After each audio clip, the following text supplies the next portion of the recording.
What is up, Waffle Gang? I do hope you are well. My name is Mark, and today we're checking out some r/AmITheButtHole. And if you love a Reddit story, why not consider hitting that like, that subscribe, maybe that notification bell too, as it all really helps out the channel. And let's crack on with today's first story.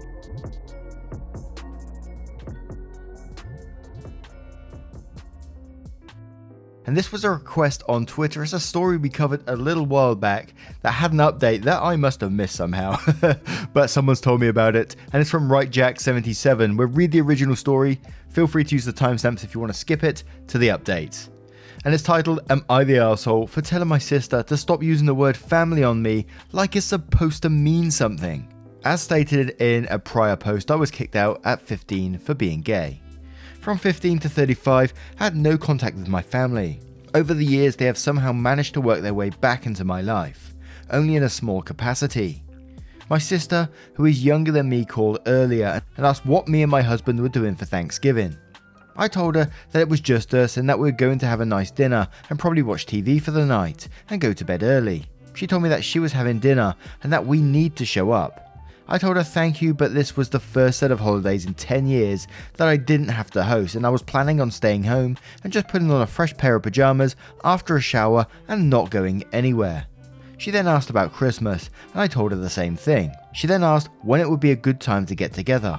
I told her point blank that I wasn't all that interested given our history, and that I was perfectly happy with how things were at this point. This was when she got pissed off and started to yell at me, saying that I need to start acting more a part of the family, that I need to let go of the past.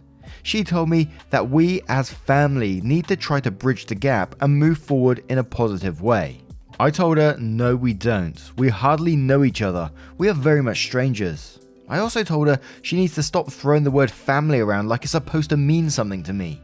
When we started to talk again when I was 35, when our dad died, her and my brother constantly berated me and told me that I just need to let them deal with everything that needed to be done. I never disagreed with them. I told them that they could handle it. I was berated when our mother was sick for not visiting her in the hospital or when she was home. I really don't have much of a relationship with my mum, and she is a pretty good stranger as well, so it didn't really matter. I threw everything back in her face. Before we hung up, she reminded me that it wasn't my husband's blood that ran through my body, and blood is thicker than water. I told her no, my husband's blood did not in fact run through my body, but his semen did, and that was close enough. I thought my husband was going to wet his pants. So, am I the arsehole for telling my sister to stop using the word family like it means something?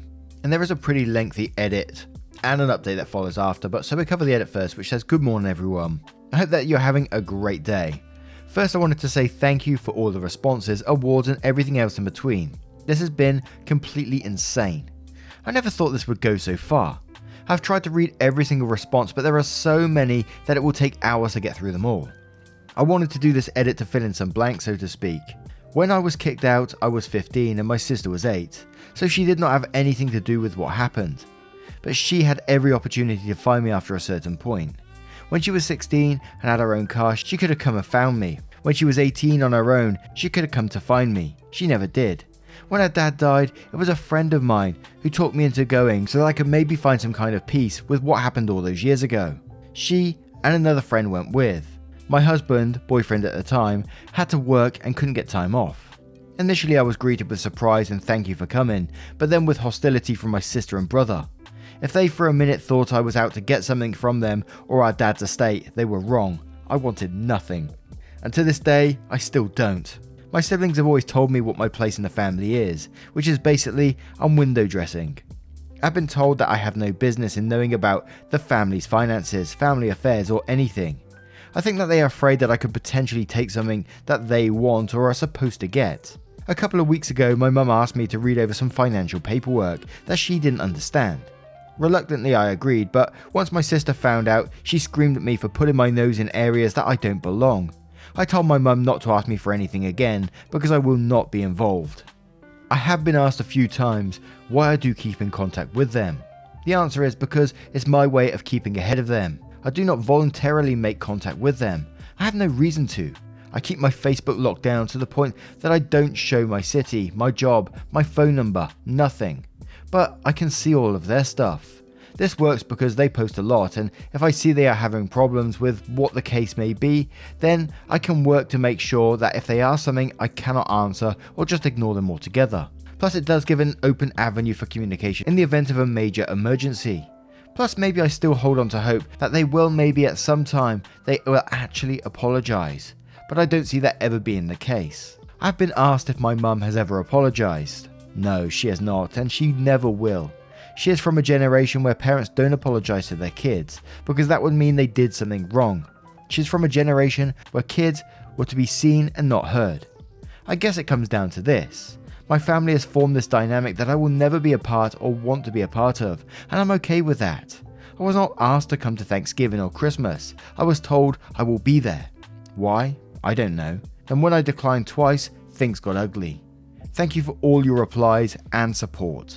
And I think I can remember my thought process going into this one back then, and it was like, regardless of what they were saying in this post, family is not always blood, and the way they've treated you, I wouldn't want a family like that. The way it's absolutely disgusting the way they're treating you, and it's one of these situations, where we look at it and we can say, and I know it's not always easy. I always have to express that. It's never always easy. I know sometimes some people will say, yeah, I could cut off my family just like that, but others, sometimes it's really difficult to do. But in a situation like this for me, for your own mental health, I think that would be the best situation, to cut them all off and keep living your best life. Shower, fresh PJs, Thanksgiving, sitting watching TV with your partner sounds absolutely wonderful to me. So let's cover some comments and then we'll move on to that update. Sunlit Fable says, not the arsehole. I feel like it would interest her to know the real saying. The blood of the covenant is thicker than the water of the womb. Bonds formed by choice run deeper than those by relation. Edit to add, this is apparently not actually the true saying.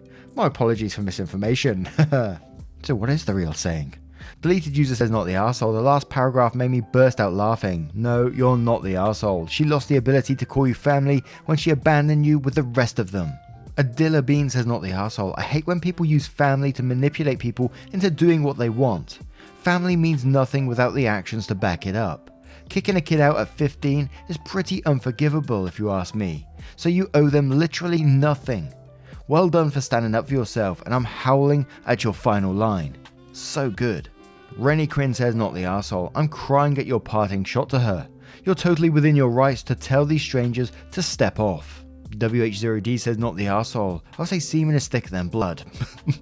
And one more from Just a Test Drive who says, not the arsehole. Please just cut them off entirely.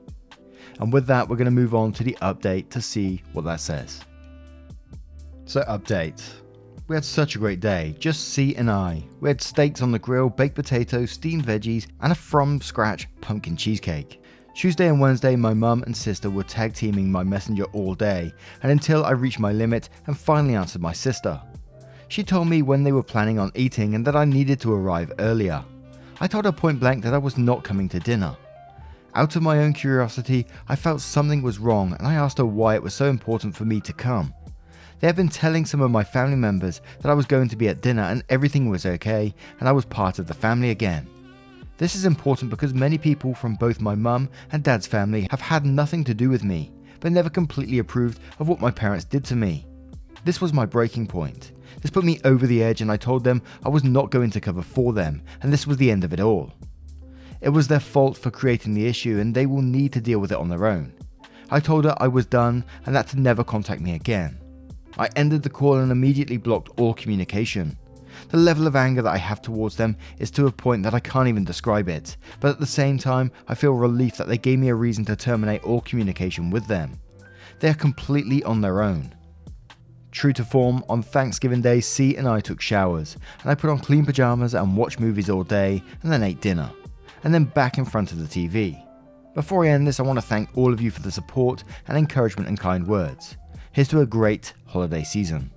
And there was one comment that really jumped out to me on this one from LunarLiner321 who said, I have recently cut off all contact with my step-siblings. My stepsister, her husband and my stepbrother's wife were friends on my Facebook. My stepbrother would never add me. They didn't talk to me or anything unless something bad happened. One day I got tired of it. I deleted all three of them and it really felt amazing. I know they were only there to see what I was up to. They never talked to me when they were at my daughter's birthday parties. It was something that was long overdue, but it happened, and I'm so glad for that because it set me free. I knew the truth, it was just hard to accept it. Getting that taken care of felt great for me. I'm sure it felt great for you as well.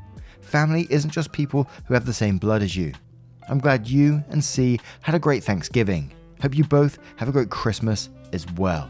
And I think that's fantastic, isn't it, in some ways? I know it's what OP's gone through with their family. It's absolutely traumatic and horrible and unforgivable for what they've been through. But to be able to cut these people out of your life and go on to live your own, it's got to be a sense of freedom after that, a burden being lifted off of you.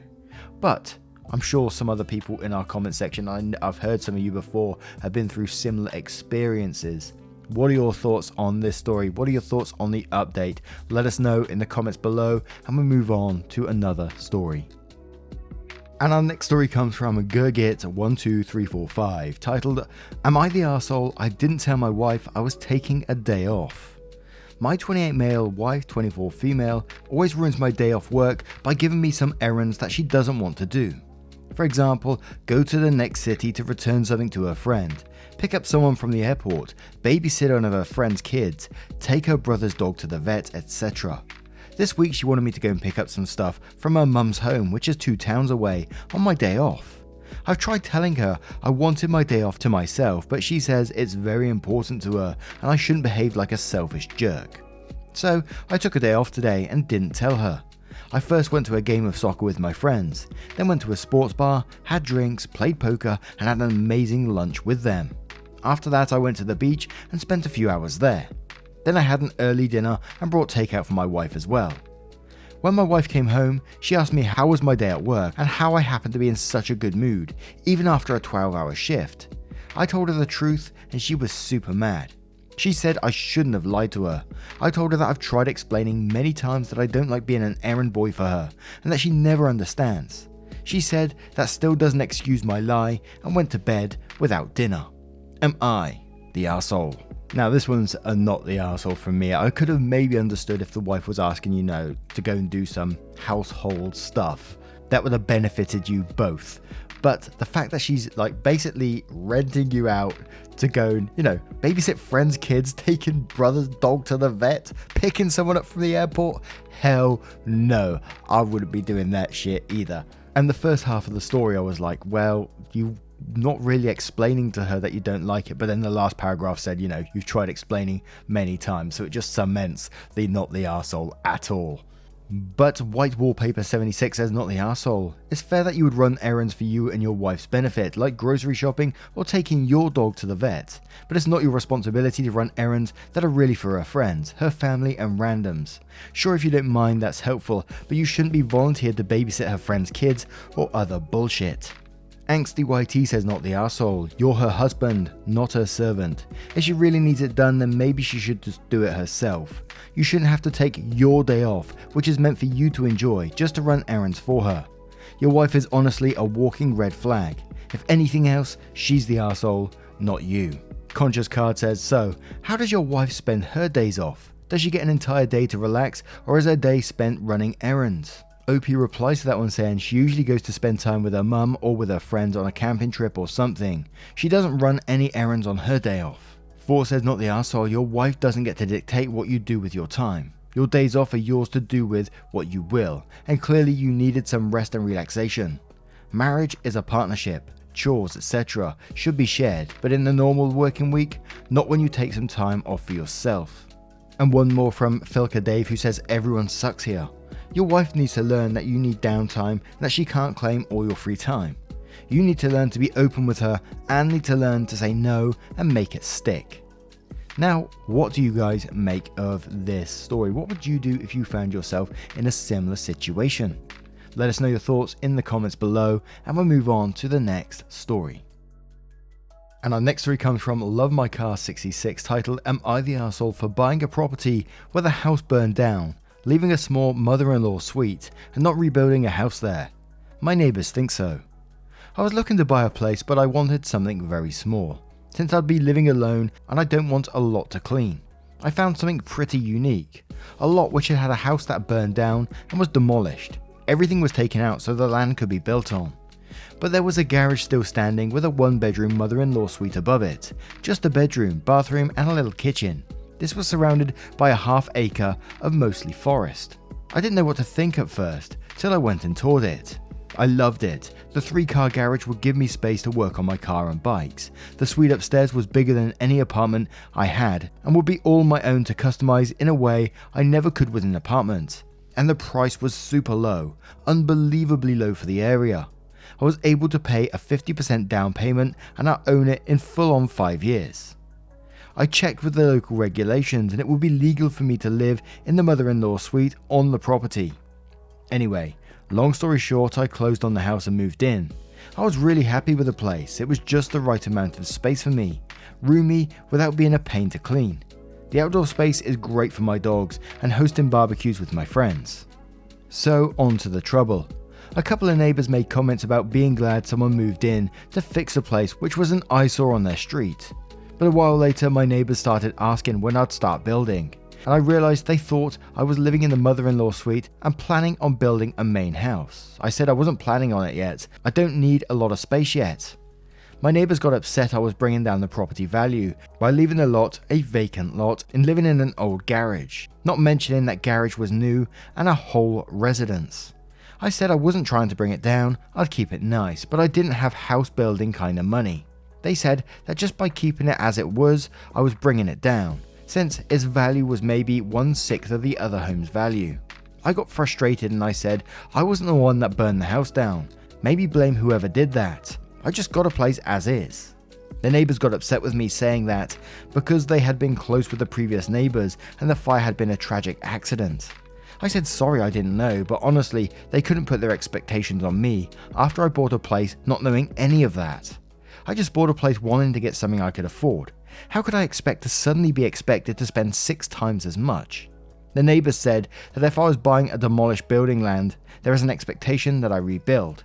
Am I the arsehole for buying the land without plans of building? God, this one almost felt like HOA territory, didn't it? Like all the neighbours ganging up and trying to force you to do something with your property. It's not the arsehole from me. I don't know about the legalities of this one if you are expected to build a house when, you buy land like that. But to me, very simply, I'm coming at not the arsehole because this is your property. You bought it, you toured it, you liked it.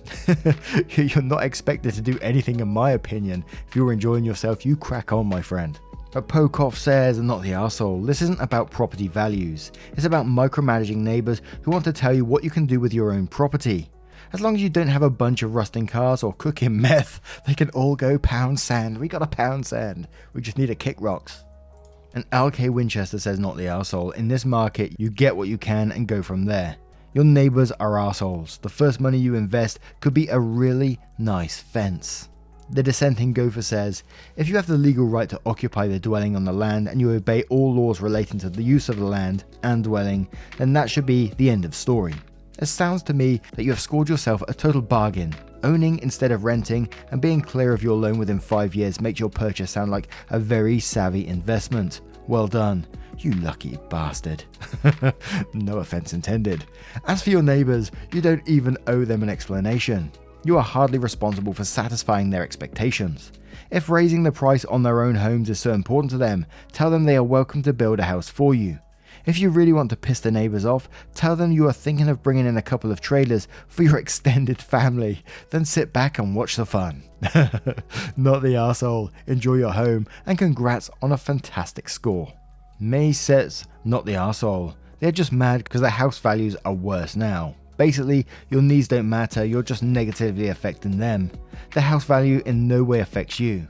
Tell them to fuck off before you add more stuff to your property. That will definitely lower the value of houses in the neighbourhood.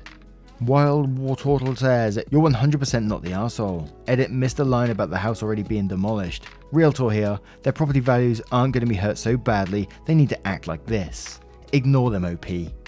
An anxious Rubik's Cuber says, not the arsehole, it's not their property, they can mind their own business. No one said it, so I'm going to have to say it. What do you guys make of this one? I think they can just go and pound sand. Let me know your thoughts in the comments below, and we'll move on to the next story. Love it. And our next story comes from Throwaway Best Man. Would I be the arsehole if I changed my best man speech from the one what my sister approved? My twin sister is getting married in a week. Her fiance and I have been friends for longer than they've been together, and he chose me as the best man. I love my sister, but she is super intense, very self-conscious, and probably has mild anxiety. She hasn't been a complete bridezilla, but she has been extremely stressed out planning the wedding. She insisted on me having the speech done early so she could read it to make sure it was good enough and that I didn't say anything mean or embarrassing. When she read it, she made me cut out a few parts because they were exaggerations, or you can't say that in front of our family. I rewrote the speech to something she approved of, but I honestly feel like it's a bit boring now. From what I know, the best man speech is supposed to be mostly jokes roasting the groom, and she made me cut out most of them because they weren't appropriate. I kind of want to change it from her approved version back to the original, and maybe also expose her a bit more for her anal retentiveness over the speech. I mentioned it to her fiance and he said he doesn't care what I say in the speech, but that he doesn't want to piss her off. I know the wedding isn't about me and it's about her, but my sister stresses about everything and usually realizes after that it wasn't as big deal as she's made it. Obviously I care about both of them and will never say anything too unforgivable. I just want to add some humour to the day, and I'm sure all of our friends who know both of us are going to be expecting a funny speech. Would I be the arsehole if I changed my speech? Look, you said your sister isn't a complete bridezilla in this, and she probably has some mild anxiety, she's intense, and she's really stressed out from planning the wedding, so don't just put any extra burden on her. Don't make her feel like she can't trust you. Don't turn it back, basically. Just let her enjoy her day. And the more weddings I go to, the more I dislike these best man speeches. Maybe this is just me, and maybe I'm a bit boring as I'm getting older. Everyone I've spoke to is always really worried about delivering a best man speech because you have to be funny, you have to roast certain people. It's embarrassing for the groom sometimes, and they don't want to be roasted. And maybe it's just some of the weddings I've been to. Maybe some of the weddings, best man speeches, you crack on sort of thing, but I always feel like I'm sorry for those people in the way, that the best man for having to, feeling the pressure of these speeches, and the groom for, getting roasted cringingly. But as I said, I'm probably a boring fart. Hey, but Sci-Fi Emma says you're the arsehole, and quotes, from what I know, the best man speech is supposed to be mostly jokes roasting the groom, and then says it's a real frat boy perspective and often makes a huge chunk of the guests cringe. But Bankshot MCG says you would be the arsehole. A best man speech doesn't have to be a roast, and yeah, it's your good friend and his day too. But you've agreed to let her vet it. Even if it's better now, you're going to worry her when she's already high stress. Let her have smooth sailing. I was a photographer's assistant, and trust me, I've worked probably close to 200 weddings. The groom roasts 80% of the time are terrible.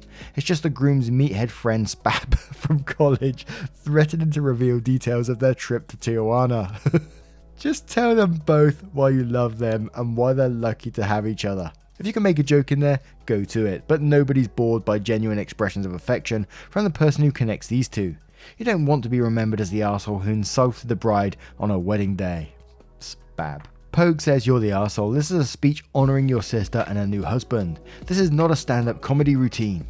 Redoubtable Self says, and quotes, I kind of want to change it from her approved version back to the original and maybe also expose her a bit for her anal retentiveness over the speech, and then says, you're the arsehole.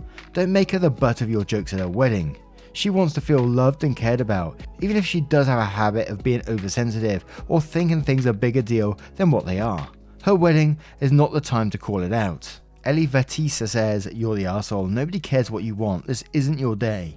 Planning a wedding is a nightmare. Do not give your sister one more thing to be upset or stressed about.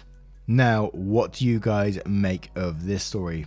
How do you think he should deliver the speech? Original or edited version? Let us know your thoughts in the comments below, and all your thoughts on today's stories if you choose to share them. A huge thank you from the bottom of my heart for being involved in the channel today. Means the absolute world. If you want to be an absolute legend as well, you can click that like button. It really helps out, and I will see you in the next one. Take care, guys. Much love.